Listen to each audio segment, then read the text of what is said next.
In this video, I'm going to show you how to replace the front bumper assembly on this Mazda 6. Let's get started.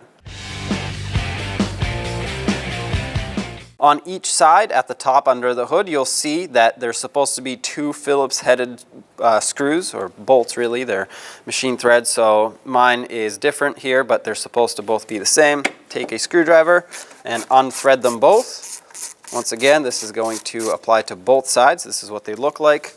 I'm going to have to use a 10mm on this one. A lot of times these up here get extremely rusty, which is most likely why this one was replaced. Do the same to the other side.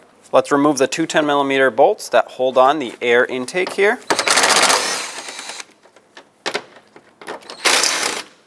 Once you loosen them up, you should be able to pull this up and out like this, whether the bolts come out or the whole piece slides up. Sometimes these bolts get stuck. You don't have to completely remove this, but we do have to lift it up to get access to that push clip. With a trim tool, pop the push clip up. Well, remove the center first and then pop the rest of it out. There's another one towards the right side of where we just were. Remove that as well. And all the way on the other side where we had the two screws at the beginning, there should be another push clip. Remove that as well. And if you pull on the top of the bumper, you'll see that it's loose. On the side of the bumper cover in the wheel well, if you just turn the wheel, you have access to the three push clips that are on here.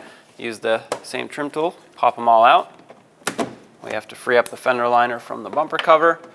And once you do this, with all three removed, you'll be able to peel this back. Right up in here, there's going to be an 8mm screw that we have to remove. It's going to be a little tricky to see, but if you stick an extension with an 8mm socket right up there, you should be able to remove it.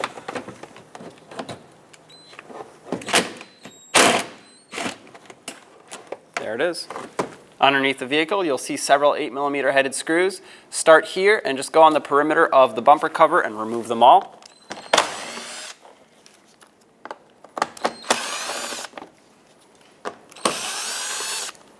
These shields will kind of droop down a little bit, but they won't come off completely. There's a push clip here that we'll come back for.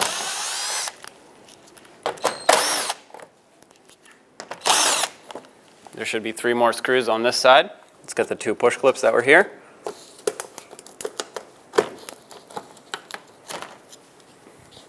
Hold the shield so it doesn't fall down suddenly. There we go.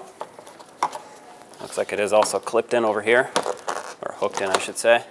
There we go, that's all. Underneath this shield, you'll see two push clips that are kind of hiding in there, here and here. We have to pop these out. Otherwise the bumper will be stuck on the bottom here.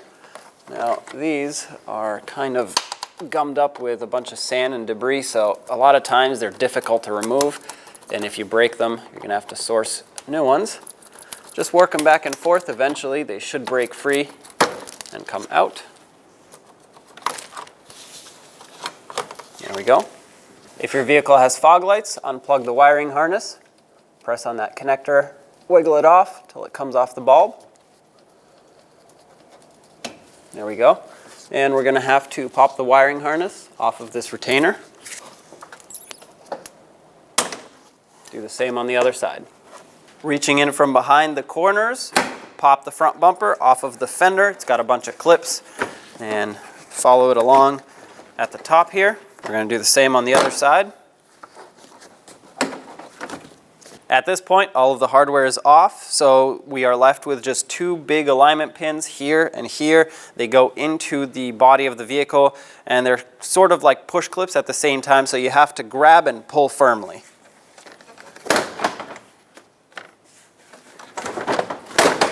There we go. Now you can remove your bumper cover. Now take your bumper cover and slide it over everything. Make sure it lines up. And you have those two alignment pins that need to fall into place, which you can see through the sides by the headlights. Once those are in, press them both in. That should hold your bumper cover in place. On each side, line it up with the fender and the headlight. Tap it into place. On the side, let's put in the 8mm headed screw that secured the bumper cover onto the fender. Snug it up. It's only going into plastic, so once it bottoms out, just give it a little extra and that's it. Make sure you tuck the fender liner behind the bumper here. but then on the bottom it needs to be over so that we can put all the push clips in. Reinstall all 3. If any of yours were missing or broke, replace them. Do the same to the other side. Resecure the wire for the fog light and clip it back onto the fog light itself. Make sure that clicks. Do the same to the other side. Take this clip, put it back into the bumper, tuck the shield underneath the bumper cover, and I'm just going to start with putting back the 2 push clips so that it can be held in place while I put in the screws. Put in all the screws that hold this on.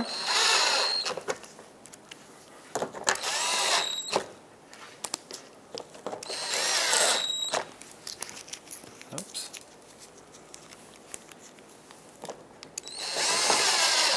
There are 3 on each side. Put those back as well.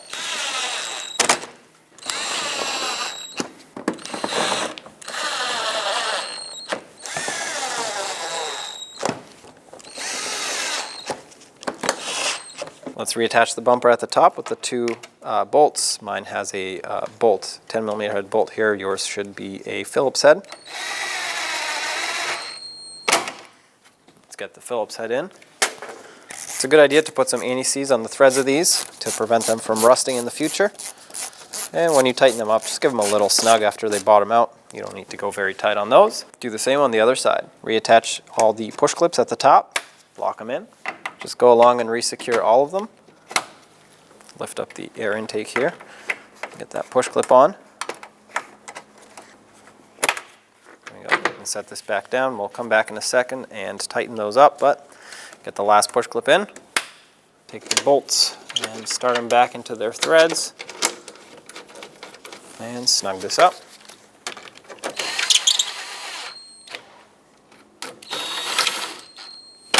This is on rubber bushing. You don't have to crush it or anything. Just make it snug. Everything's tight. So there you have it. Job is done. When only the best will do, demand TRQ. The only company that lets you view before you do. TRQ is committed to offering the highest quality aftermarket auto parts that are engineered for peace of mind. Thanks for using and viewing with TRQ.